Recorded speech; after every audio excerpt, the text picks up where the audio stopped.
신약 페이지 57쪽 마가복음 3장 13절. 또 산에 오르사 자기가 원하는 자들을 부르시니 나아온지라. 이에 12를 세우셨으니 이는 자기와 함께 있게 하시고 또 보내사 전도도 하며 귀신을 내쫓는 권능도 가지게 하려 하심이로라. 이 12를 세우셨으니 시몬에게는 베드로란 이름을 더하셨고 또 세베대의 아들 야고보와 야고보의 형제 요한이니 이 둘에게는 보아네게 곧 우리의 아들이란 이름을 더하셨으며 또 안드레와 빌립과 바돌로메와 마테와 도마와 알페의 아들 야고보와 및 다데오와 가나나인 시몬이며 같이 읽습니다. 또 가룟 유다니 이는 예수를 판 자더라. 아멘. 앉으시겠습니다. 어렵죠. 사람 이름이 나오니까 읽기가 되게 어렵죠. 그죠? 자, 오늘 말씀은 본질 시리즈예요. 본질로 돌아가자. 본질 시리즈 6번째 시간입니다.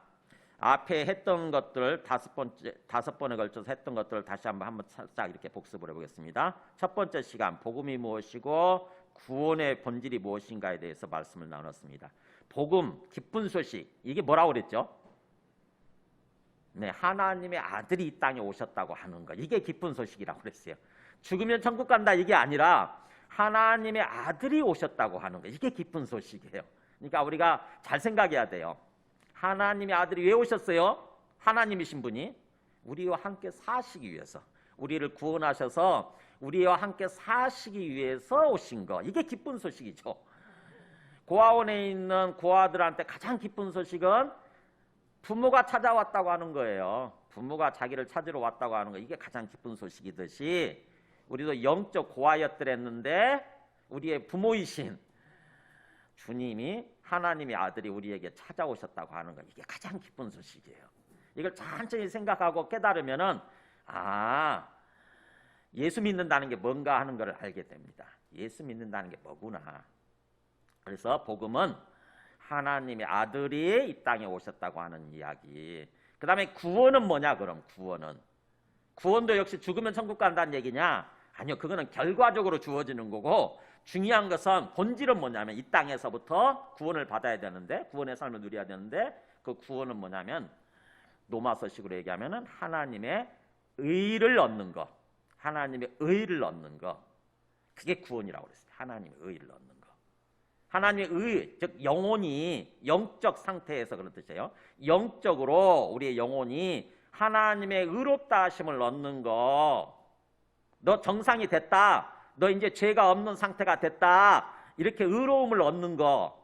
그 말은 무슨 말이냐면 그 다음부터 이제 하나님과의 관계에 있어서 정상적인 삶을 살아가는 거, 이게 구원인 거죠.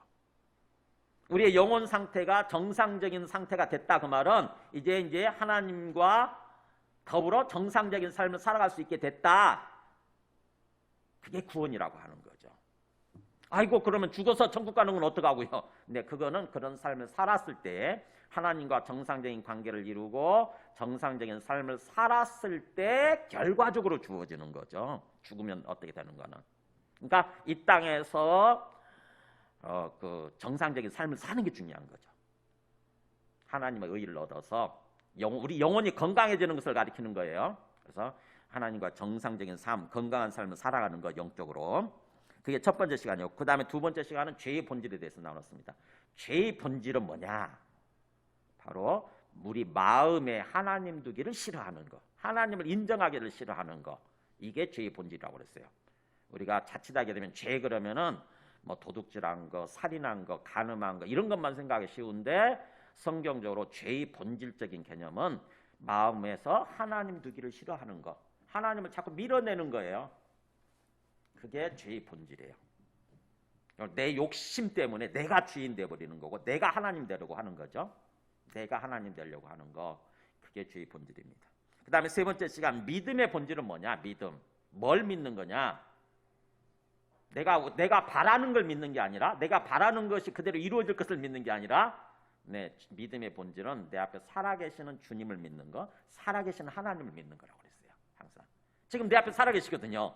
근데 그걸 우리는 평소 머리로 알 뿐이지, 머리로 인정하고 살 뿐이지, 실제로는 살아계신 하나님을 진짜로 믿지 않고 살아가는 경우가 되게 많아요. 안 보이기 때문에. 하나님이 안 보이잖아요. 하나님이 투명인간처럼 계셔가지고 안 보이니까 하나님을 잊어버리고 삽니다. 그래가지고는 뭔가 어떤 문제가 닥치면은 그 문제에 완전히 내 마음을 빼앗기고 문제에 매몰된 삶을 사는 거죠. 문제가 있을수록, 어려운 상황이 생길수록 주님을 바라봐야 되거든요. 주님을 바라보고 주님과 교제할 수 있어야 되는데 그걸 못하는 거죠. 훈련이 안 돼 있어가지고. 그래서 성경이 말씀하는 믿음의 본질은 지금 내 앞에 살아계시는 주님을 인격적으로 실제적으로 믿는 거예요. 그게 믿음이에요. 그래서 주님을 진짜로 내 앞에 생각해 보세요. 내 앞에 진짜 주님이 살아계시는 것을 내가 진짜로 믿는다 그러면 어떻게 돼요? 자연스럽게 주님을 바라보게 되고 주님과 교제하게 되잖아요. 그죠? 기도로 주님과 대화를 나누는 거죠. 기도하면서. 그게 믿음이에요. 그 다음에 네 번째 시간 천국의 본질에 대해서 나눴습니다. 천국의 성경이 말씀하는 천국은 뭐냐? 우리가 자칫 생각하게 되면 죽으면 가는 곳 이렇게 생각하잖아요. 죽으면 우리 영혼이 가는 곳 이렇게 생각하기 쉬운데 성경이 말씀하는 예수님이 강조하시고자 하는 천국은 하나님의 나라라고 그랬습니다. 하나님의 나라. 하나님의 나라를 한자로 풀면 천국 그러죠. 천국. 근데 그 하나님의 나라는 뭐냐? 하나님의 통치예요. 하나님의 통치. 하나님의 통치를 받는 삶을 살아가는 거. 그게 예수님이 강조하시는 거예요. 이 땅에서부터 죽으면 가는 곳은 나중에 우리가 어떻게 할 수 없는 거니까 그건 놔두고, 그건 결과적으로 주어지는 거니까 놔두고 이 땅에서부터 하나님의 통치를 받으면서 삶을 살 수 있게 됐고 이제 있게 됐다. 그래서 하나님의 통치를 받는 삶을 살아라. 그게 바로 천국에 들어가는 거라고 하는 거라는 거죠. 천국에 들어가는 거. 그러니까 이 땅에서부터 진짜 예수님 믿는다고 한다면 예수가 하나님으로 믿는 거잖아요. 그래서 하나님의 통치를 받으면서 삶을 살아가는 거. 이게 중요한 거죠. 개념을 그래서 죽으면 가는 곳으로 알고 있느냐 아니면은 이 땅에서부터 하나님의 통치를 받는 삶으로 알고 있느냐에 따라서 우리 신앙생활이 완전히 달라지게 되어 있습니다. 아시죠? 우리 신앙생활이요. 죽으면 가는 곳, 그걸 천국을 죽으면 가는 곳으로 알고 있으면은 이 땅의 삶을 건너뛰고 자꾸 죽으면 가는 곳에다 생각을 하니까 이제 나 예수 믿으면 죽으면 천국 간대 이렇게 알고 있으니까 이 땅의 삶을 건너뛰려고 하게 돼요. 이 땅에서 하나님의 통치를 받으면서 삶을 살려고 하는 것이 아니라 이 땅의 삶을 별로 관심이 없다고. 죽으면 천국 간다는데 뭐. 죽으면 천국 간다는데 그런 생각만 하고 하나님을 잊어버리고 사는 거예요. 이 땅의 삶을 살면서. 자꾸 이 땅의 삶을 건너뛰게 됩니다. 그렇게 신앙생활하는 사람들이 너무 많아요. 잘못 배워서 그래요. 복음이 뭔지를 잘못 배워서.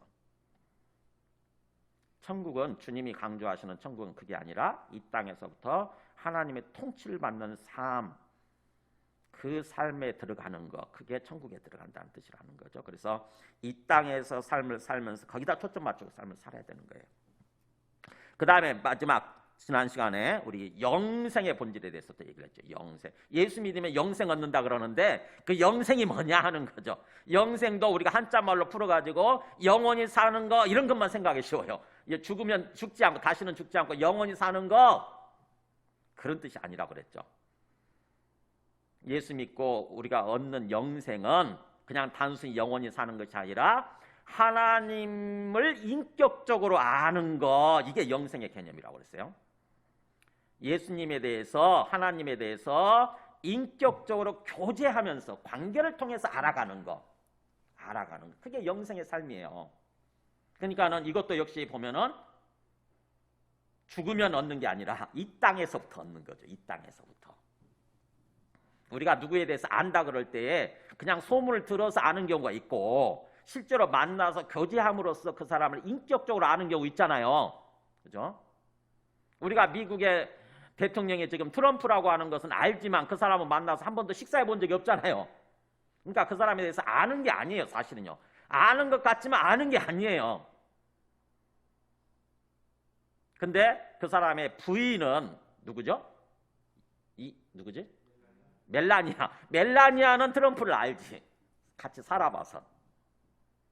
그게 아는 거예요. 그러니까 성경이 말씀하는 예수님을 안다, 하나님을 안다고 하는 것은 하나님 만나서, 예수님을 만나서 교제를 해봐야, 교제를 해봐야 예수님이 바로 이런 분 맞네, 진짜 이런 분이시구나, 이런 상황 속에서는 이렇게 생각하시는 분이시구나, 지금 나에 대해서 어떻게 생각하시고 나에 대해서 어떻게 지금 느끼시고 이렇게 나를 어떻게 사랑하시는구나, 이걸 알게 되는 거죠. 그래서 그게 영생의 삶이라고 했어요. 영생이라고 하는 것은 하나님과 예수 그리스도를 아는 것이니다라고 요한복음 17장 3절에서 딱 결론을 정의를 내려놓고 있잖아요. 정의.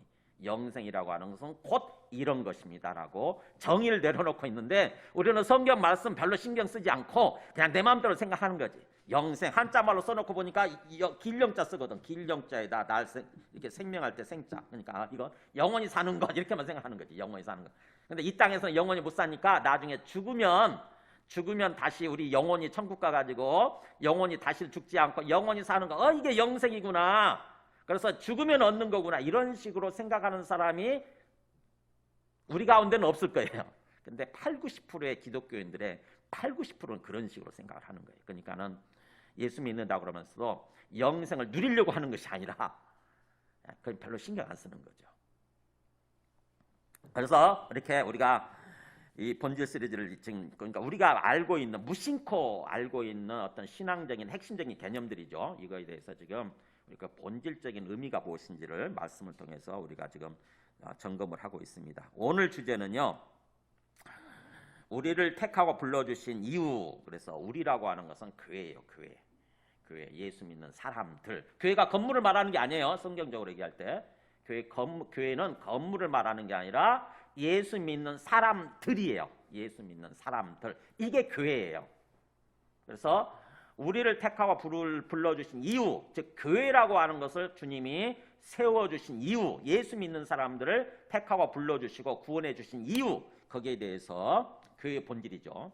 거기에 대해서 지금 오늘 말씀을 듣기를 원하는 것입니다. 자, 오늘 말씀을 나누기 전에 정말 그것을 알고, 그렇게 우리를 택하고 불러주신 그 이유를 알고 그 뜻대로 제대로 하나님의 뜻대로 삶을 살아가는 사람의 이야기를 제가 좀 하나 들려드리려고 합니다. 우리 책으로도 나왔죠. 엄마라고 불러도 돼요라고 하는 이 케이트 데이비스, 20대 여자예요. 결혼도 안 한 20대 처녀인데 어떤 식으로 삶을 살았는지 한번 놀라운 거 한번 보시기 바랍니다.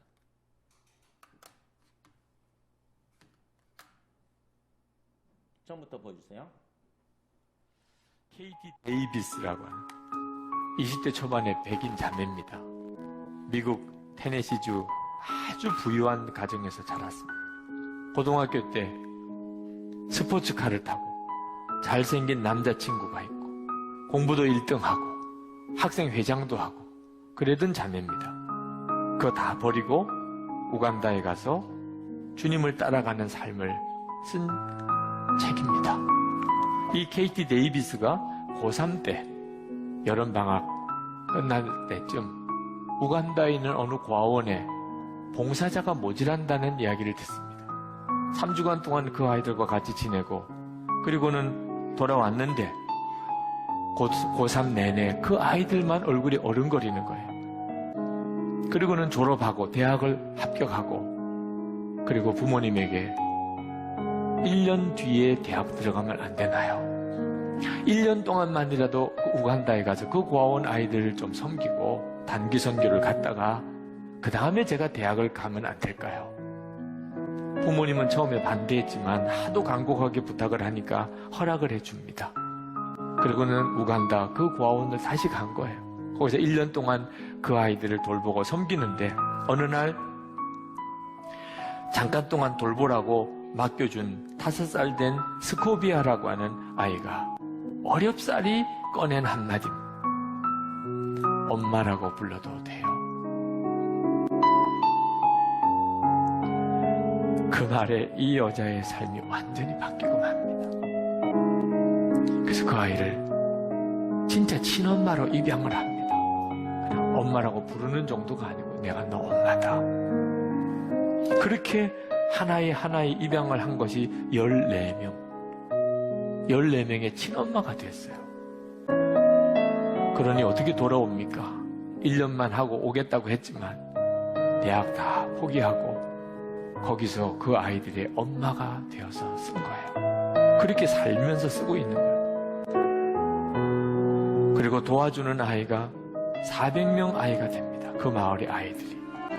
때때로는 고국에 있는 가족이 보고 싶고 남자친구가 보고 싶고 너무너무 외로워서 울기도 하고 어느 날은 방에 생쥐가 들어왔는데 무서워서 침대에서 내려오지도 못하고 아이들 상처난 것을 치료해 주다 보니 벌레가 그 아이 몸속에다가 알집을 심어놓은 걸 알고 그걸 파내기도 하고 기저귀 갈아주다 보니 지렁이 같은 기생충이 나오는 걸 보고 이런 형편에서 그 아이들을 돌봐야 되는 겁니다. 그러나 그 우간다 아이들을 향한 우리 주님의 눈에 눈물을 보고 난 다음에 많은 아이의 엄마 It's been really cool to see how God's redemption is so beautiful in so many. It's just what is natural and what comes from relationship with Jesus and an overflow of the love that He's given me in my life. And I think that what I'm doing is abnormal, but I don't think that it should be. CGN TV에서 인터뷰 한번 나오고 KT 데이비스라고 하는 20대 참 우리와는 완전히 다른 세상을 살죠. 저렇게 살 필요가 있을까 그런 생각이 들잖아요. 미국의 부잣집 따님인데 고등학교 다닐 때 고급 스포츠 세단차를 이렇게 몰고 다닐 정도로 굉장히 부잣집 따님인데 또 하버드 대학원도 이렇게 합격을 하고 하버드대도 근데도 불구하고 그런 사람들을 이렇게 포기하고 우간다 가서 아프리카 우간다 가서 그 아이들을 돌보고 그 아이들이 하나님 믿게 만드는 예수님 믿게 만드는 그런 삶을 살고 있거든요. 그러니까는 저 사람으로 인해서 지금 14명을 정식 아이로 자기 자식으로 입양을 하고 또 나머지 400명을 또 지금 돌보고 있다고 그러죠. 좀 우리와는 참 뭔가 차원이 다른 그런 삶을 살고 있는 그런 사람인데 오늘 말씀을 통해서 참 우리가 어떤 삶을 살아야 되는지 그리고 또 저렇게 삶을 사는 게 어떤 삶인지 이렇게 깨닫기를 원합니다. 엄마란 소리를 들을 때마다 마음속에서 기쁨이 솟아오른대잖아요. 그죠? 신기하죠? 분명히 육체적으로는 엄청난 고생하는 거잖아요. 그죠? 엄청난 고생, 대가 지불하고 엄청난 고생을 지금 하는 거, 생고생하고 있는 건데 엄마란 소리를 들을 때마다 마음속에서 기쁨이 솟아오른대요. 지금 우리 가운데 기쁨을 잃어버린 분들 많죠, 그죠? 기쁨을 잃어버렸어요. 도대체 우리 환경이 어렵잖아요, 지금 삶이. 그렇잖아도 어려운데 이 코로나 때문에도 더욱더 어렵고 또 주변 사람들이 내 뜻대로 행해주냐면 그렇지도 않고 그러다 보니까는 사는 재미가 없어지고 보람이 없어지고 그래서 재미가 없잖아요, 지금. 그런 분들 되게 많죠. 그래서 의욕도 떨어지고 삶의 의욕도 떨어지고 심지어는 식욕도 없어지고 밥 먹기도 싫고 어떻게 하면 우리가 뭔가 삶의 의욕을 되찾고 또 이렇게 기쁨을 누리면서 삶을 살아갈 수 있을까? 오늘 말씀을 통해서 한번 보시기 바랍니다. 하나님께서 주님께서 우리를 왜 택하고 불러주셨는지 어떤 삶을 위해서 어떤 목적을 위해서 오늘 우리를 택하고 불러주셨는지 오늘 말씀이 13절에 보면은 또 산에 오르사 자기가 원하는 자들을 부르시니 나온지라 이에 12를 세우셨으니 이렇게 나오죠. 그러니까 12명의 제자를 먼저 이렇게 주님께서 택하시는 그런 모습이 나와요. 그런데 이 12명의 제자를 택하시기 전에 이 12명의 제자를 택하심으로써 예수님의 사역이 새로운 단계 사역을 하시는 겁니다. 사실은 그게 오늘 우리가 읽은 본문부터가 예수님의 2차 갈릴리 사역이에요.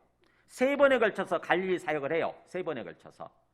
그래서 1차 갈릴리 사역 끝나고 그 다음에 이제 2차 갈릴리 사역을 시작하시는데 나중에 3차 갈릴리 사역을 또 하는 거죠. 근데 2차 갈릴리 사역을 시작하기 전에 1차 갈릴리 사역의 결론이 뭔지를 우리가 좀 살펴볼 필요가 있어요.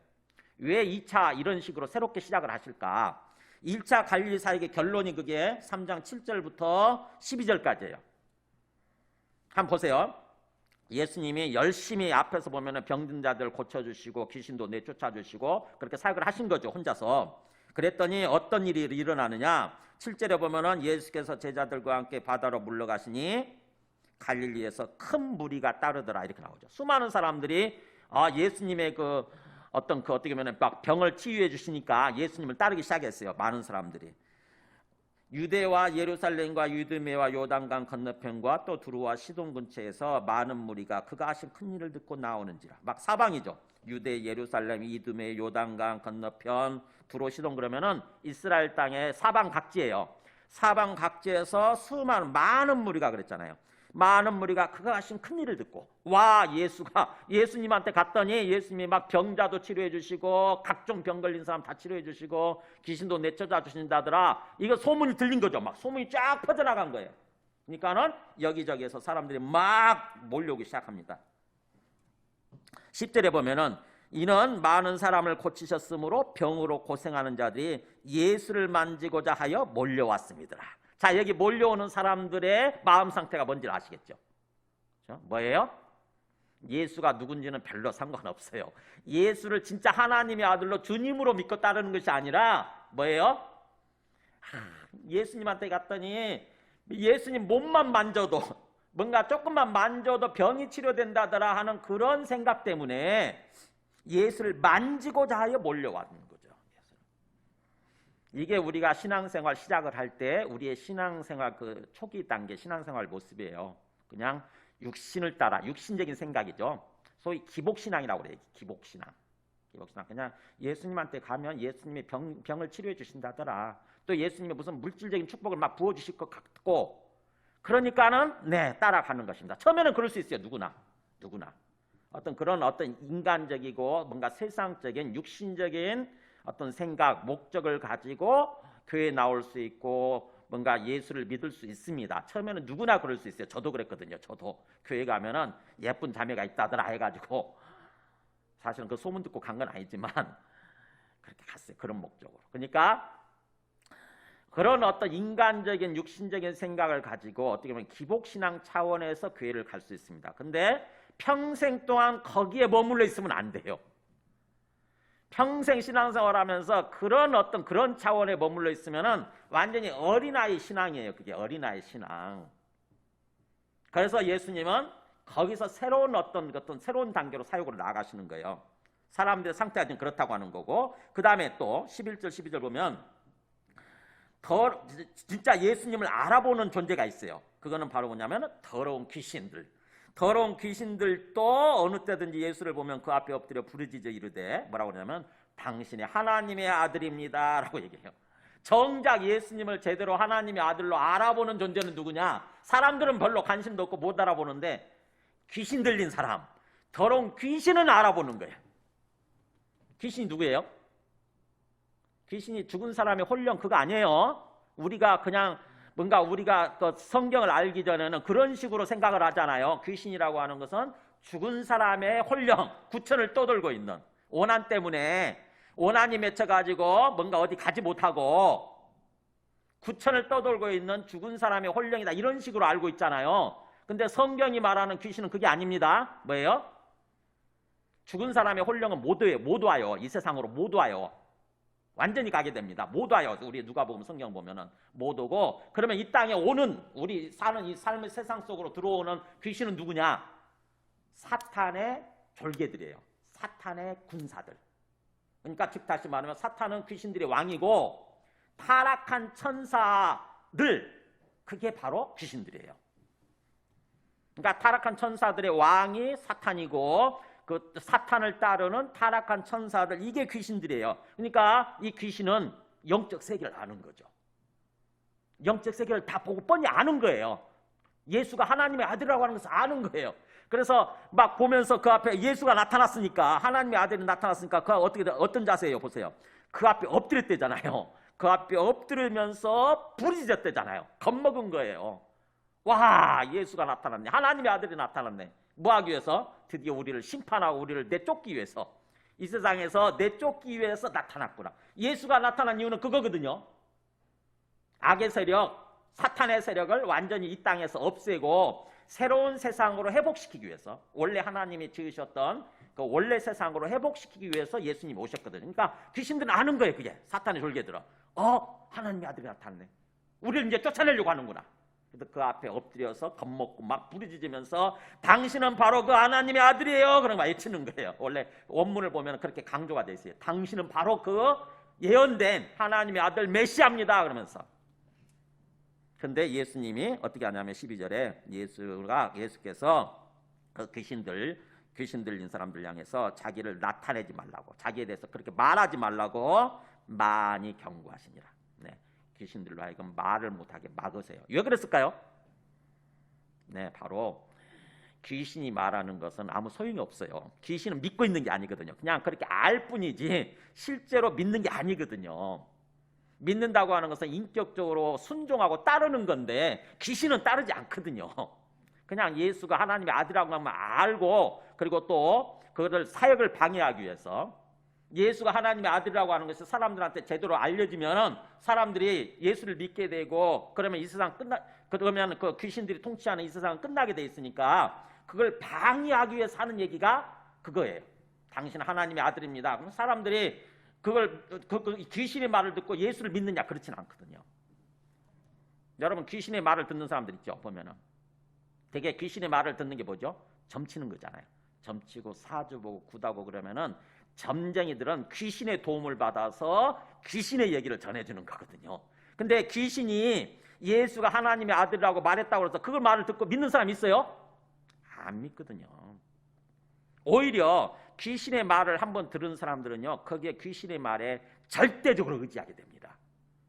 여러분 아세요? 한번 점치면 그 점쟁이 말에 절대적으로 의지하는 사람을 살아가는 거 아세요? 꼼짝 못해요. 이상해요. 그게 보면은 점쟁이가 뭔가 말을 해주면요, 사람들이 꼼짝 못하고 거기에 따라갑니다. 점쟁이가 만약 당신 접시물에 코 박고 죽을 거예요 이렇게 얘기하잖아요. 그러면 신기하게도 그 접시물, 조그만 그 접시물에 코 박고 죽어요. 그런 현상이 일어나요. 옛날에 제가 시골에 살 때 우리 옆집이 정말 그렇게 점을 많이 보고 그런 분이 계셨어요. 그런 집이었는데 그분이, 그 점쟁이가 당신 집이 지금 안 되는 이유는 집 문 방향이 잘못돼서 그렇다라고 그렇게 얘기를 하는 바람에 집 문의 방향, 대문의 방향을 여러 번 바꾸더라고. 이렇게 바꾼다고 해도 됩니까 그게? 평생 점쟁이의 의지에서 그런 삶을 살다 끝난 거죠. 그래서 절대 귀신의 말을 듣는 거 아니에요. 귀신의 말을 들으면 우리 영혼이 그쪽에 완전히 끌리게 됩니다. 그래서 예수님은 그걸 아시기 때문에 절대 이 귀신들이 그런 얘기를 하지 말라고 그 어떤 귀신의 입을 막은 거죠. 그래서 지금 상황들이 1차 주님의 열심히 주님께서 사역을 하셨음에도 불구하고 사람들이 주님께 몰려오고 또 귀신들은 예수를 하나님의 아들이라고 이렇게 얘기를 하는데 주님이 원하시는 그런 어떤 신앙의 단계가 아닌 거죠. 정말 예수를 하나님의 아들로, 그래서 주님과 그리스도로 믿고 따라야 되는데 아직 그 상태가 아닌 거예요. 그냥 기복신앙 단계, 육신적인 신앙 단계인 거죠. 그래서 예수님께서 이제 새로운 단계로 사역을 시작하시는 거예요. 오늘 말씀 보면은 12명의 제자를 세우는 것입니다. 그리고 그 제자들을 훈련시키죠. 정말 예수님이 누군지를 제대로 알고 믿도록 훈련시키는 시간. 이게 2단계 사역이에요. 나중에 6장 6절 가면은 3단계 사역이 시작이 되는데 그 훈련된 제자들을 파송을 합니다. 이제 예수님의 대리자로서 6장 7절부터 보면은 훈련된 12제자를 파송을 함으로써 3단계 사역이 시작이 되는 거예요. 그러니까는 이 2단계는 예수님의 12명의 제자를 택하고 불러주시는 그런 모습이 나타나는 거죠. 즉, 이 12명은 우리들하고 똑같아요. 우리가 12명의 제자들의 후예들이거든요. 그래서 우리들을 택하고 불러주신 이유가 똑같습니다.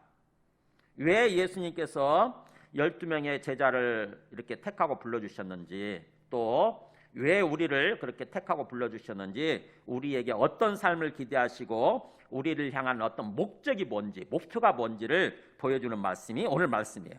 자, 예수님이 12제자를 그렇게 택하고 불러주실 때 아무렇게나 즉흥적으로 이렇게 택하고 불러주시는 것이 아니라 충분히 생각하시고 충분히 기도하시고 나서 세우셨다고 하는 말씀 나옵니다. 이 같은 병행본문이 누가복음 6장 12절을 보면 이렇게 표현되어 있어요.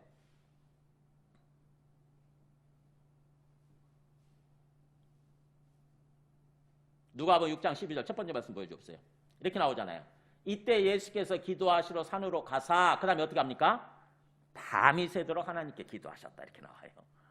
그러니까 예수님은 밤새 기도하셨어요. 기도가 뭐라고 그랬냐면은 하나님과 대화하는 거라고 그랬어요.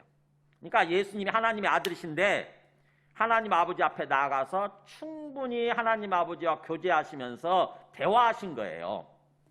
그래서 하나님 자기가 원하는 자들 그 말은 자기 뜻에 맞는 사람들인 거죠. 하나님 뜻에 맞는 사람들을 택하고 불러주신 것입니다. 우리가 바로 그런 존재들이에요.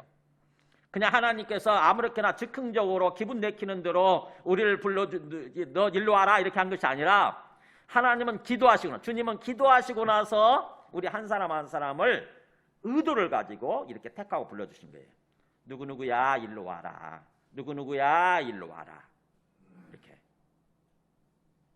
그렇게 우리는 택하고 부름받는 사람들이에요. 그래서 그렇게 12를 세우시고 나서 그 다음에 이제 첫 번째 목적이죠. 뭐 어떤 삶을 원하시느냐. 이에 12를 세우셨으니 이는 자기와 함께 있게 하시고 이 첫 번째 목적이에요. 자기와 함께 있게 하시고 두 번째 또 보내사 전도도 하며 그 다음에 세 번째 귀신을 내쫓는 권능도 가지게 하려 하심이로라.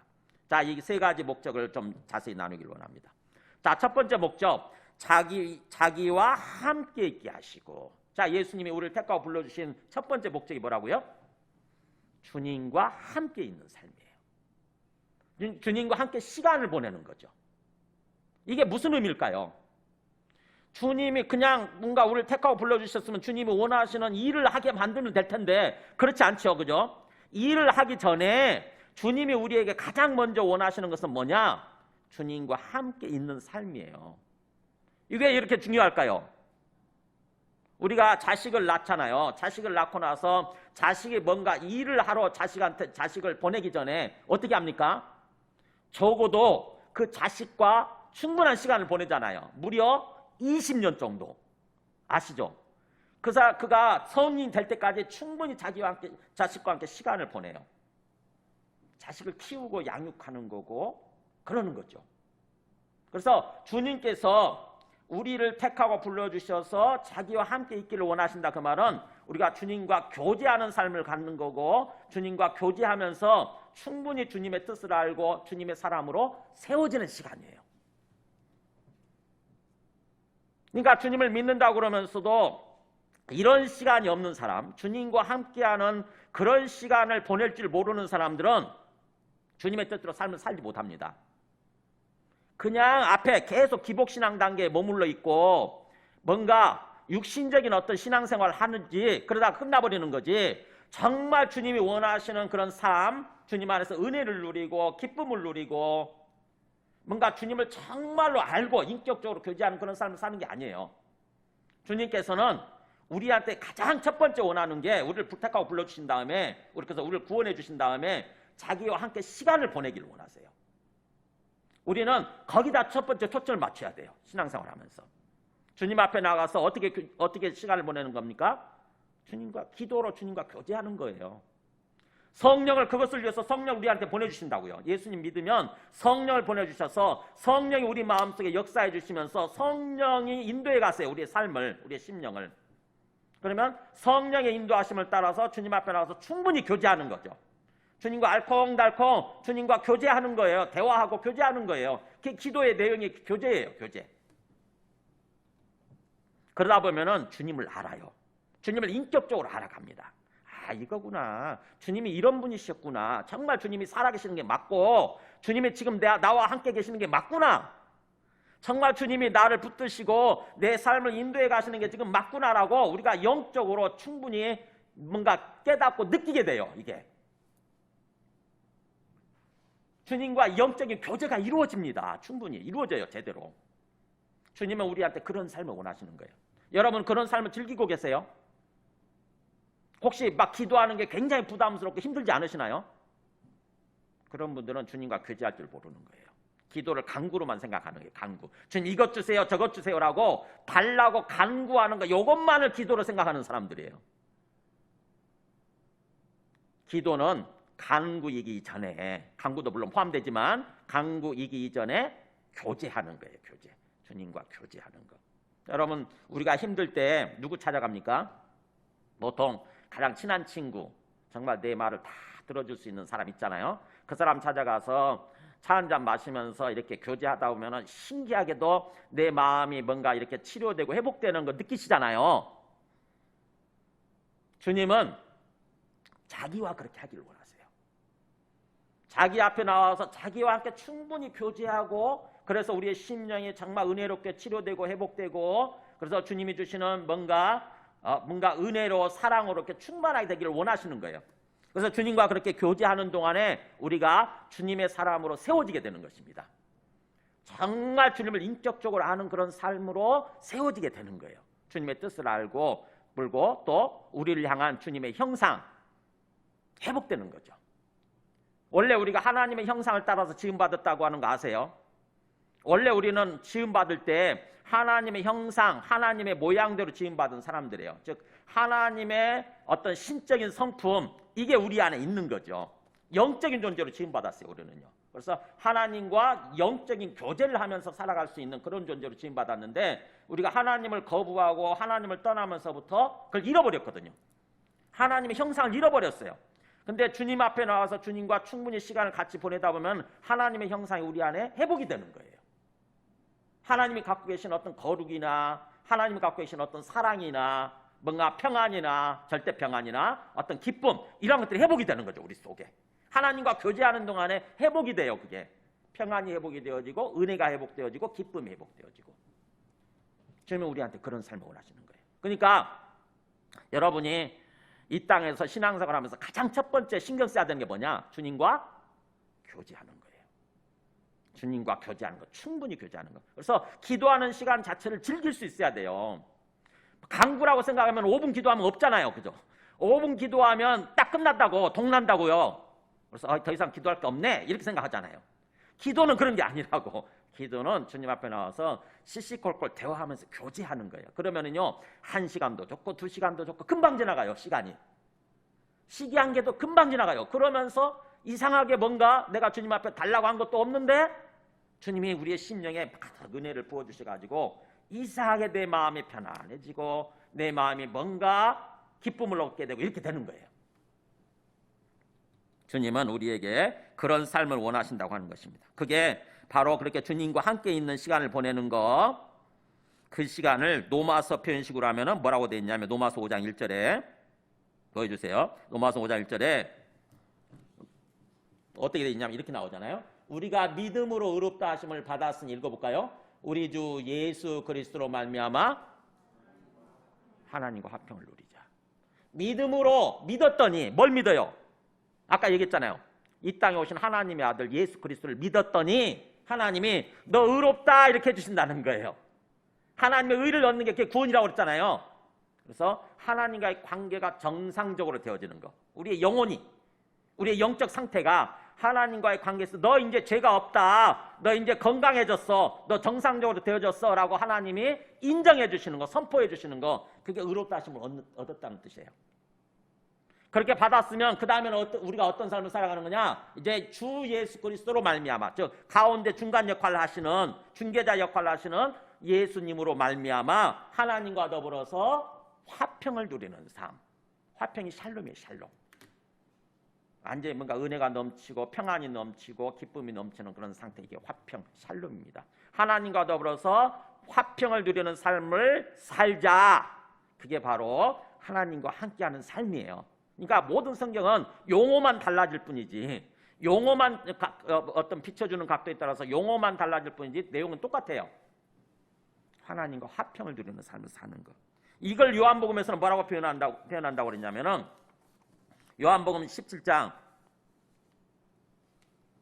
여기 나오잖아요. 하나님 아버지께서 아들에게 주신 모든 사람한테 영생을 주려고 하신다. 영생. 그 영생은 뭐냐? 그냥 단순히 영원히 사는 게 아니고 여기 나오죠. 영생이라는 설명이 나오잖아요. 읽어볼까요? 시작. 영생은 곧 유일하신 참 하나님과 그가 보내신 자 예수 그리스도를 아는 것이니이다.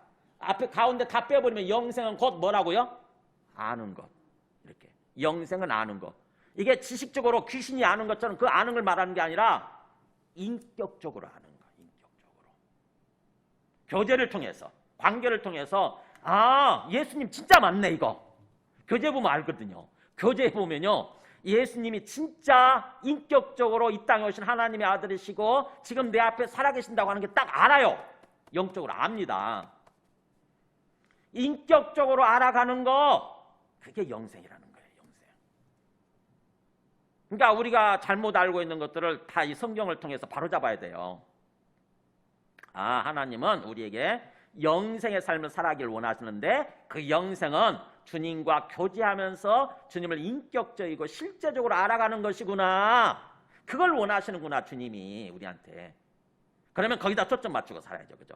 신앙생활 하면서 거기다 초점 맞추고 신앙생활 하는 거예요. 자, 그게 첫 번째 목적이라는 것입니다. 자기와 함께 있는 삶을 위해서. 자, 그렇게 해서 우리가 충분히 예수님을 인격적으로 아는 게 쌓여지고, 그래서 주님을 정말 진정으로 제대로 이렇게 관계가 형성이 되어지고 알아가는 그런 관계가 됐다고 한다면은, 아는 관계가 되어 있다고 한다면, 그 다음에 주님이 우리에게 원하시는 목적은 뭐냐? 또 목표는 보내사 전도하는 거다. 보내사 전도. 아이고, 이제 전도되니까 마음에 부담이 오기 시작하잖아요. 그죠? 전도란 말을 듣는 순간 부담이 오기 시작하죠. 이것도 우리가 잘못 알고 있어서 그래요. 전도는 도를 전하는 게 전도긴 하지만 뭘 전하는 거냐? 뭘? 우리 한번 가보세요. 마가복음 거기에 지금 3장 하고 있는데 1장 15절 보세요. 예수님이 뭘 전도하셨는지 보세요. 14절 15절 보면 읽어보세요. 같이 시작. 요한이 잡힌 후 마가복음 1장 14절 15절이에요.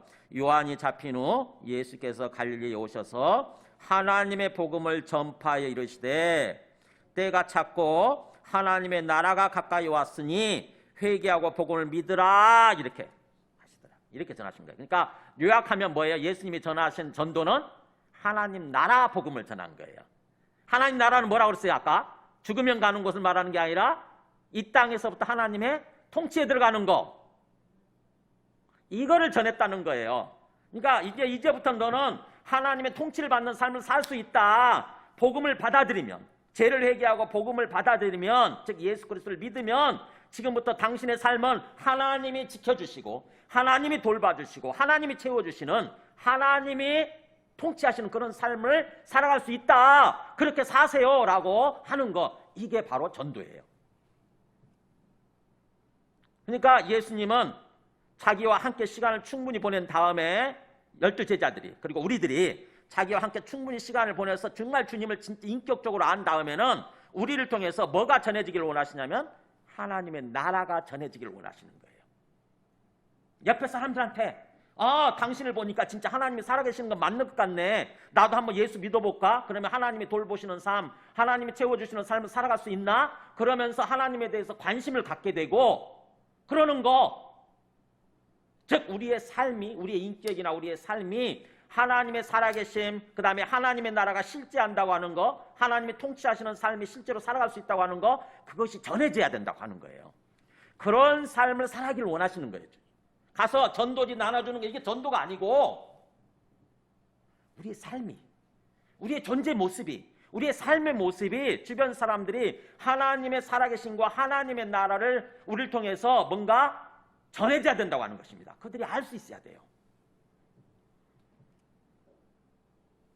아까 그 KT 보세요. 뭔가 좀 세상 사람들과는 다르게 살잖아요. 그죠? 세상 사람들은 저렇게 안 살죠. 왜 저렇게 삽니까? 저 생고생하는 건데. 그렇잖아요. 자기 얼마든지 누릴 수 있는 환경인데 돈도 많고 부잣집 딸이니까 대학도 하버드 대학 들어갔고. 근데 왜 저 다 내려놓고 가서 아프리카 가서 저 고아들 정말 저기 한 사람들, 그 사람들 돌보는, 그 아이들 돌보는 삶을 사냐고요. 처음에는 사람들이 손가락질하고 막 비난했어요. 야, 너 왜 그렇게 살아? 그러면서 그렇게 살지 마. 왜 그렇게 살아? 세상 사람들은 이해가 안 되거든 이게. 그랬는데 나중에 시간 지나면서 보니까 저 사람이야말로 정말 제대로 살고 있는 거야, 인생을. 기쁨이 손석도 단대잖아요. 마음속에서 기쁨이. 가장 행복한 삶을 살고 있는 거예요. 즉 저 사람을 통해서 하나님의 나라가 전해지는 거예요. 이렇게.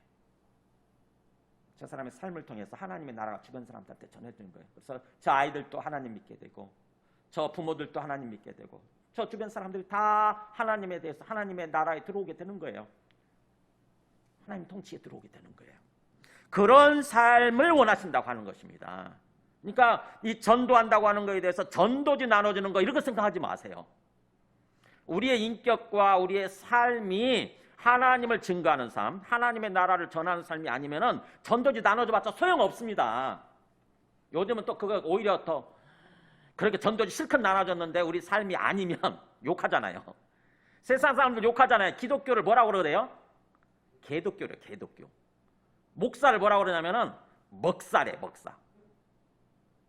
집사를 뭐라고 그래요? 잡사래잖아요. 잡사. 우리가 그런 욕 들어야 되겠어요? 우리가 잘못 살아서 그래요. 잘못 살아서. 실컷 예수님 얘기하고 하나님 얘기해놓고 우리가 그들 앞에서 삶을 잘못 사니까 그들이 볼 때는 이게 완전히 뭔가 이중적인 존재들인 거죠. 우리가 굉장히 위선적인 존재들이고, 그래서 마음속에 생각을 담아두고 있다가 결정적인 순간에 돌을 던지면서 욕하는 거예요. 난 네가 믿는 기독교 싫어 이렇게 된 거지. 개독교야 개독교. 주님은 우리를 택하고 불러주셔서 우리가 어떤 삶을 살기 원하시냐면 자연스럽게 우리의 모습을 통해서 우리의 삶을 통해서 하나님의 나라가 전해지기를 원하시는 거예요. 그래서 정말 내가 제대로 그렇게 삶을 산다고 한다면은 우리 가정에 하나님 나라가 임해야 되고 우리 자녀들에게 하나님 나라가 임해야 되고 내가 속한 직장 속에 하나님 나라가 임해야 돼요. 그리고 온 땅 구석구석 장차 온 땅 구석구석 하나님의 나라가 임해야 돼요. 하나님은 우리에게 그걸 원하시는 거예요.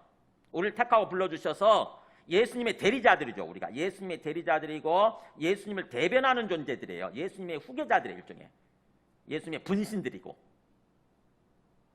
그렇다고 한다면 우리 삶을 통해서 예수님이 전하고자 하는 것, 예수님이 목적하시는 것, 즉 온 땅에 하나님의 나라가 임하는 것, 그거를 우리가 역할해 주기를 원하신다고 하는 것입니다. 언제 끝나냐 이 세상이. 한번 보세요. 마태복음 24장 14절. 이 세상이 언제 끝나냐? 여기 나오잖아요. 읽어볼까요? 시작. 이 천국 복음이 모든 민족에게 증언되기 위하여 온 세상에 전파되리니 그제야 끝이 오리라.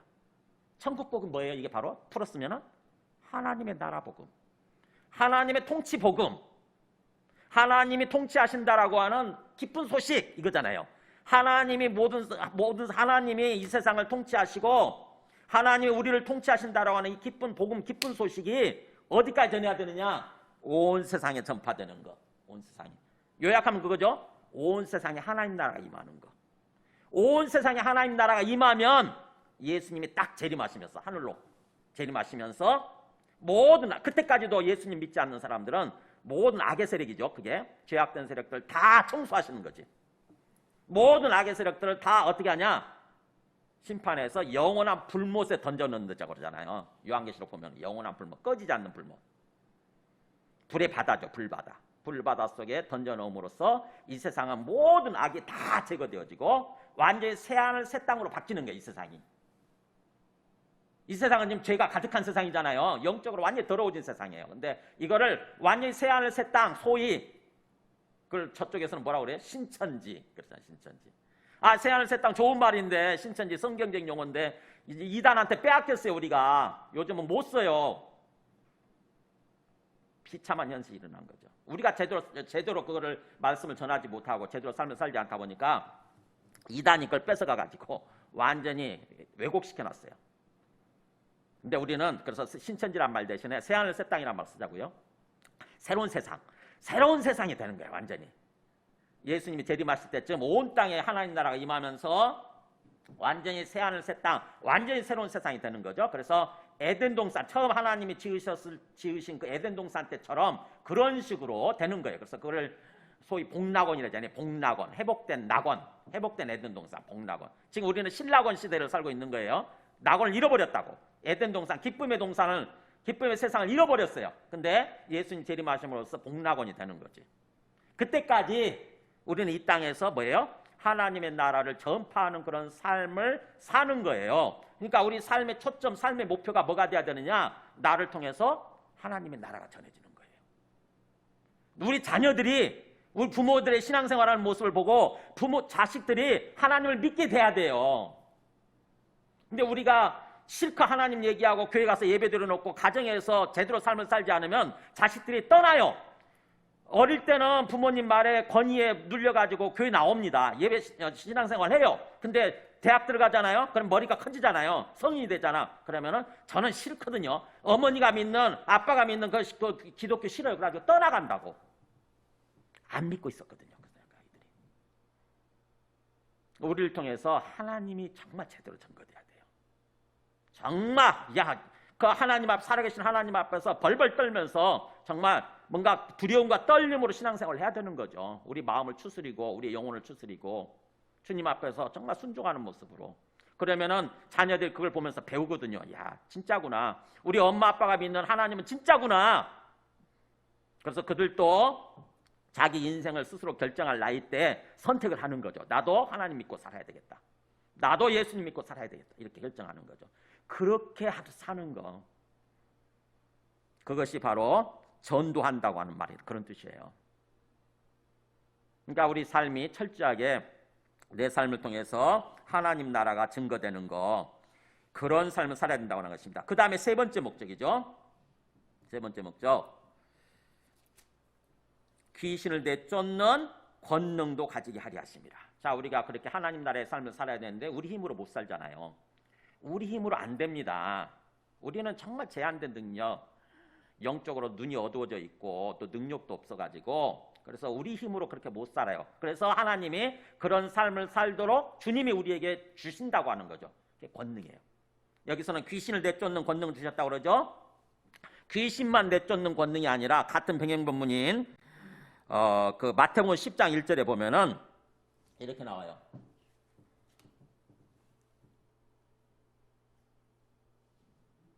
빨리빨리 보여주세요. 보면은 마태복음 10장 이렇게 나오잖아요. 같은 병행본문이에요. 그 예수께서 그의 12제자를 부르사 더러운 귀신을 쫓아내며, 그 다음에 뭐 나오죠 또? 모든 병과 모든 약한 것을 고치는 권능을 주시니라. 그러니까 주님이 우리를 택하고 불러주셨을 때 우리에게 뭘 주셨다는 거예요? 엄청난 권능을 주신 거예요. 권능이란 말은 권세 있는 능력, 이런 뜻이에요. 권세 있는 능력. 어떤 권세냐? 하나님의 권세, 하나님의 능력이에요. 소위 하나님이 갖고 계신 능력을 우리한테 주셨다고 하는 것입니다. 온 세상을 지으신 하나님이 갖고 있는 능력이 어떤 걸까 생각을 해보세요. 상상할 수 없는 능력이겠죠. 그죠? 상상할 수 없는 능력을 우리한테 주셨다고 하는 거예요. 여러분 믿어지세요 그게? 잘 안 믿어지시잖아요. 왜냐하면 우리는 그걸 사용해 본 적이 없어서. 사용해 본 적이 별로 없거든요. 별로 거기다 신경도 안 쓰지. 사실은 관심도 없어요. 그러니까 하나님이 나에게 엄청난 병도 고치고 약한 것을 치료하고 그 다음에 귀신도 내쫓을 수 있는 능력을 주셨다. 귀신을 내쫓게 되면 그 사람이 정신이 건강해지는 거죠. 그 다음에 영혼이 건강해지는 거고, 그 다음에 병을 치료하고 약한 것을 고치면 그 사람이 몸이 건강해지는 거잖아요. 근데 그런 능력을 내한테 주셨다? 우리는 별로 그런 게 안 믿어지는 거예요. 사용해 본 적이 없으니까, 관심도 없었으니까. 생각해서 제가 예를 드릴게요. 예를 들면, 자, 요즘은 어떤 순경 경찰이 되는 데 있어서 성인 20살 이상이면 되면 되죠. 그죠? 20살 이상이 되면은 공무원 시험 봐가지고 뭔가 경찰 시험, 순경 시험 합격해가지고 그러면 어떤 될 수 있어요. 그래서 이 사람이 이제 갓 20살 넘었는데 시험에 합격해가지고 교통경찰이 됐다고 생각해보세요. 그래서 교통경찰관 보고 옷을 입고 딱 사거리에 딱 서 있습니다. 신호등 어기면 잡으려고. 근데 앞에 저 보니까 검은 세단, 뭔가 리무진, 외제차를 딱 타고 가는 사람이 신호등을 딱 어기고 오는 거예요. 그럼 어떻게 해야 되죠, 이 사람이? 손을 까딱까딱 하잖아, 이렇게. 일로 오세요. 이렇게. 그러면은 아무리 그 사람이 사회적으로 부자고 또 사회적으로 어떤 지위가 높다 할지라도 그 교통경찰 앞에 꼼짝 못해요. 다 가게 돼 있어. 근데 이 사람이 자격지심이 있어요. 내가 지금 교통경찰 된 지 얼마 안 됐고 내 나이도 이제 20살 갓 넘었는데 설마 저 사람이 내한테 내가 오라온다고 해서 오겠냐? 저 사람이 내한테 순종할까? 아닐 거야. 안 될 거야. 그러면서 그런 생각을 하고, 만약에 지금 분명히 교통 신호등을 어기는 걸 봤는데도 불구하고 이 손을 들어서 이걸 신호를 보낼 생각을 못했다고 생각해 보세요. 설마 내한테 순종할 거니까 가만히 있자 하고 그렇게 신호에서 가만히 있었다고 한다면은 뭐예요? 그렇게 안 되는 거죠. 그대로 그냥 지나가는 거예요, 그 사람은. 그러니까 뭐예요? 뭔가 그 사람이 어떤 생각을 해야 되느냐? 지금 나는 갓 20살밖에 안 됐고 또 순경된 지 교통경찰 된 지 얼마 안 됐지만 국가가 나한테 엄청난 권능을 주었다. 국가가 나에게 어떤 권능을 주었기 때문에 내가 그걸 사용하려고만 하면, 그 권능을 사용하려고만 하면 사람들이 순종하게 돼 있다. 이런 생각을 해야 되는 거죠. 그러면 그걸 사용하는 삶을 사는 거죠. 그죠? 권능을 행사하는 그런 삶을 사는 거예요. 우리가 마찬가지. 하나님이 우리한테 엄청난 권능을 주셨다는데 우리는 스스로 뭔가 겁쟁이들이 돼 있는 거예요. 쫄보들이 돼 있어요. 쫄보들이. 그래가지고 신앙생활 하면서도 주님이 주신 권능을 한 번도 사용해볼 생각을 안 하고 그냥 겁쟁이로 평생 동안 삶을 살다가 마치는 거예요. 어떤 사람이 나한테 선물을 줬어요. 선물을 주면 어떻게 됩니까? 그 선물이 내 것이 되기 위해서는 선물 포장지를 뜯어야 되잖아요. 그죠? 포장지를 뜯어가지고 그걸 선물을 우리가 뭔가 누릴 수 있어야 되는 거 아닙니까? 그래야 그 선물이 내 거잖아요. 근데 선물을 주었는데도 불구하고 그 선물이 왔는지 안 왔는지도 모르는 채 그냥 선물을 딱 그대로 포장지도 뜯지 않고 쌓아두고 일생을 마친다고 한번 생각해 보세요. 그러면 그 선물 받은 게 무슨 의미가 있냐고요. 그런 어떤 비유가 있대잖아요. 우리가 천국에 가보면 하나님이 우리에게 주신 선물 보따리들을 한 번도 풀지도 않고 포장지도 뜯지 않고 그 쌓여있는 창고를 우리가 발견하는데 우리들에게 주신 창고들마다 하나님의 그 선물들이 다 포장지도 뜯지 않고 또 쌓여있는 걸 발견하게 된대요. 하나님이 우리에게 엄청난 권세를 주셨는데 그 권능의 포장지를 뜯고 사용할 줄 알아야 되거든요. 하나님의 나라를 전하는 그런 삶을 살아가기 위해서는 우리 힘으로 되는 게 아니고 하나님이 주신 능력, 하나님이 주신 이 권능, 이것으로 된다고 하는 것입니다. 그래서 우리 생각을 고쳐먹어야 되는 거예요. 나는 아무것도 아니야. 나는 별 볼 일 없어. 나는 이제 20살밖에 안 됐어. 나는 교통경찰 된 지 얼마 안 됐어. 이런 생각을 하는 것이 아니라 하나님이 나에게 권능을 주셨다. 그래서 내가 그걸 사용하면 되는 거다라고 하는 생각을 가지고 그 권능을 행사하려고 하는 그런 삶을 살아가려고 하는 거예요. 실제로 단기 선교 가고 그러면은 그걸 정말 필요성을 느낍니다. 저는 단기 선교 수없이 갔거든요. 그럼 단기 선교 가면은요, 몽골이나 저 어떤 그 중국이나 저 어떤 그런 데 가면은 정말 하나님의 권능이 필요하다는 걸 느껴요. 야, 저 사람한테 복음을 좀 전해야 되는데, 그러자면 저 사람이 지금 굉장히 아프고 막 귀도 안 들린다고 그러고 뭔가 머리가 어지럽다고 그러는데 저 사람한테 안수해서 기도했을 때 저게 치료가 돼야 되는데, 그러면 하나님 나라가 전해져야 되는데, 이런 간절한 생각이 있어요. 그래서 어쩔 수 없이 해요. 어쩔 수 없이 기도하고 주님 믿습니다 그러면서 어쩔 수 없이 그렇게 주님의 권능을 믿고 주님이 주신 권능을 믿고 기도해요. 그러면 놀라운 일이 일어나요. 진짜로. 저도 경험을 했어요. 일어나요. 신기하게도 아팠던 사람이 일어나요. 그곳에서는 그게 필요하니까 하는 거죠. 막 안 믿어졌던 것들 억지로 믿고 막 하는 거죠. 근데 이 땅에서는 왜 그렇게 안 하냐? 별로 필요성을 못 느끼거든요. 다들 배가 불러가지고 영적으로 다 배가 불러가지고 하나님의 권능 같은 걸 별로 필요로 하지 않거든요. 그냥 한번 예배드리고 신앙생활 하면 되거든 그냥. 그러니까 하나님이 주신 권능을 제대로 사용해보지도 못하고 포장지도 뜯지 않고 그런 채 뭔가 일생을 마치는 거예요. 근데 하나님이 오늘 이렇게 말씀하잖아요. 주님이 너희들한테 어떤 권능, 귀신을 내쫓고 병자를 치료하고 약한 것을 고칠 수 있는 권능도 주시기 위해서, 권능을 가지도록 하기 위해서 우리를 택하고 불러주셨다라고 하는 거죠. 그래서 말씀을 정리하면 오늘 말씀을 통해서 주님이 우리를 왜 택하고 불러주셨는지, 우리를 향한 주님의 목적이 뭔지, 그리고 또 그것을 위해서 우리가 어떤 삶을 살기를 원하시고 또 어떤 능력을 주셨는지를 천천히 생각해 보시고 그것을 내 것으로 받아들이시기 바랍니다. 마음속에 깊이 생각하고 정말 주님 뜻대로 이 땅에서 삶을 살아가기를 원합니다. 정말 능력 있는 삶, 하나님의 나라가 증거되는 그런 삶을 살아가기를 원합니다.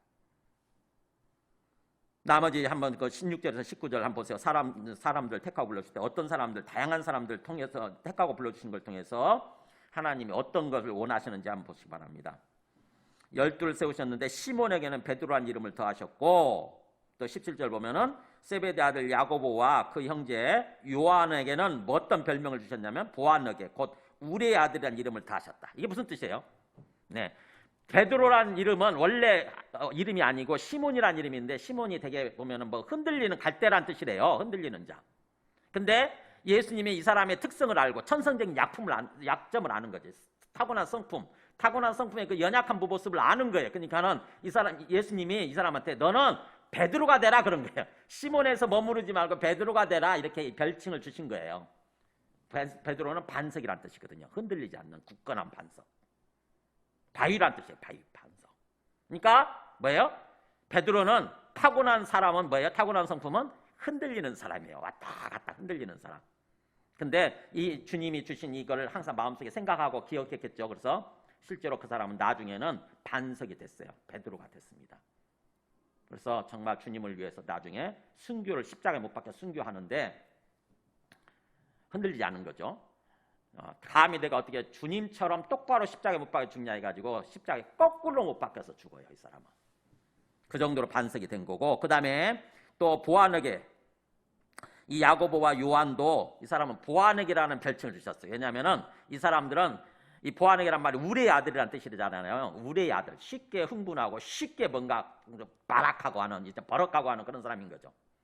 실제로 사마리아 땅을 지나다가 예수님과 함께 사마리아 땅을 지나다가 사마리아 사람들 이 사람들 영접을 안 해주네. 따뜻이 영접을 안 해주니까 어떻게 얘기하냐면 주님 하늘에서 불이 떨어져서 저 사람들 멸망시키도록 할까요? 이렇게 얘기를 해요. 그랬다가 주님한테 혼나요. 그 사람들이 이 야고보하고 요한인데 이 사람들한테 예수님이 딱 별칭을 주신 거지. 너는 보아너게라는 거를 기억을 하고 살아라 이렇게. 보아너게야. 너희들은 기본적으로 타고난 성품이 이 보아너게야. 그걸 기억하고 절대 변화된 삶을 살아라 한 거지 사실은. 그래서 이 우레의 아들들에서 나중에 이 요한이 어떤 사람으로 바뀌냐면 사랑의 사도로 바뀌어요. 요한 1, 2, 3서 요한복음도 마찬가지고 요한 1, 2, 3서 보면은 처음부터까지 계속 사랑을 얘기해요. 그러니까 굉장히 버럭하는 사람이 그냥 그야말로 사랑하는 사람으로 바뀐 거예요. 계속 마음속에 기억을 했겠죠. 나는 보아너게야. 여기서 머무르면 안 돼. 난 변화돼야 돼.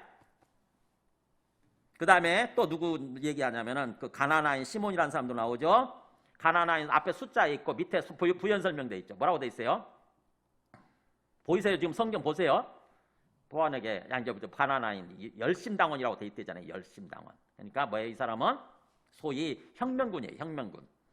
지금 우리가 일제시대 때 일본을 향해서 싸운 일본 어떤 그 군대를 향해서 싸운 사람들이 광복군들이잖아요. 우리 광복군 어떤 그런 사람들이듯이 이 사람들은 지금 노마의 치하에 있기 때문에 노마를 향해서 싸우는 혁명군, 광복군, 독립전쟁하는 사람이지 이게 시몬이라는 사람이 있다고 하는 거예요. 근데 이 사람도 주님이 택하고 부르신 거예요.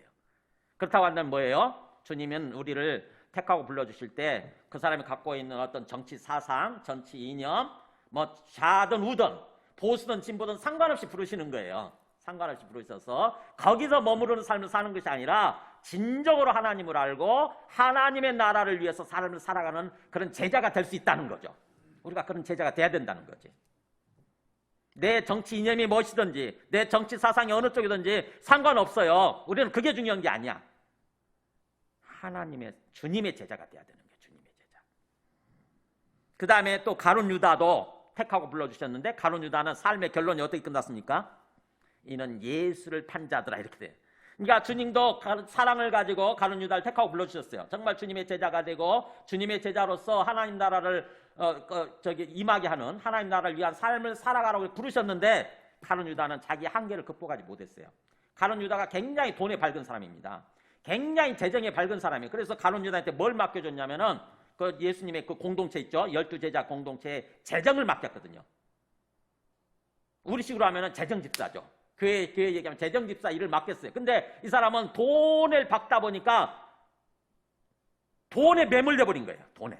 그래가지고는 결국에는 그 돈 때문에 예수님을 팔아버린다고.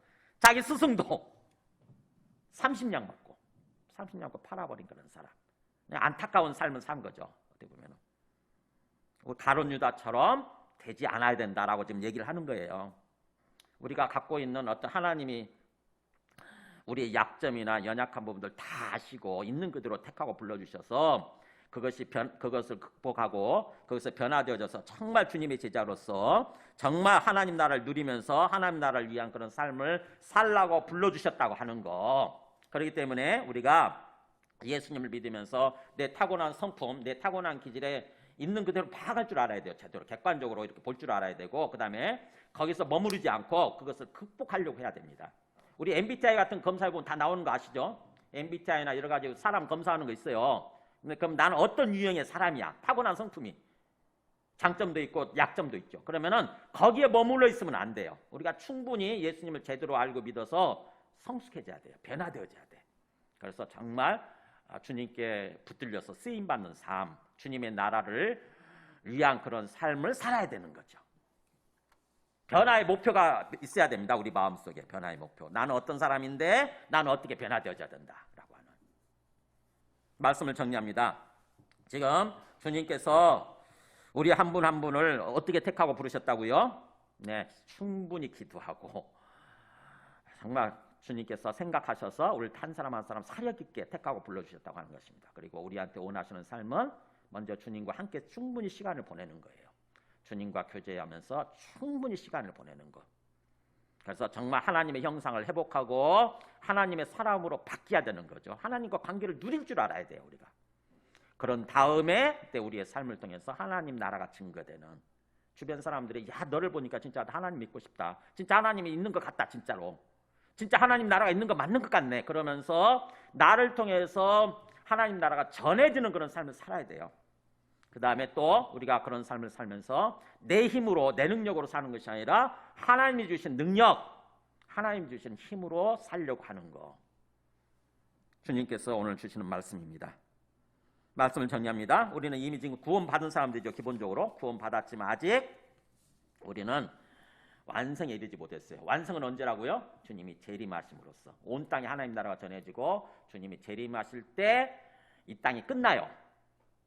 그래서 지금 현재 우리 위치를 잘 생각하시기 바랍니다. 우리는 이미와 아직 사이에 있어요. 한번 우리 그 그림 보여주실래요? 제일 앞에 예수님 믿고 구원받음의 과정 표 제일 앞에. 네, 이게. 그래서 지금 우리는 출애굽을 한 상태죠. 죄를 사함받고 의롭게 된 상태예요. 그래서 구원의 시작이 시작됐고, 그 다음에 하나님의 통치에 지금 들어간 거죠. 그 다음에 현재 우리 위치는 이거죠. 광야. 주님과 함께 있는 삶을 사는 위치예요. 현재. 주님과 함께 충분히 교제해야 돼. 그러면서 우리 삶을 통해서 하나님 나라가 전파되도록 이렇게 자연스럽게. 그래서 주님과 교제하고 동행하면서 하나님의 형상을 회복하고, 그 다음에 주님과 동역함으로써 온 땅에 하나님 나라가 임하게 만드는 거, 이게 현재 우리 이치예요.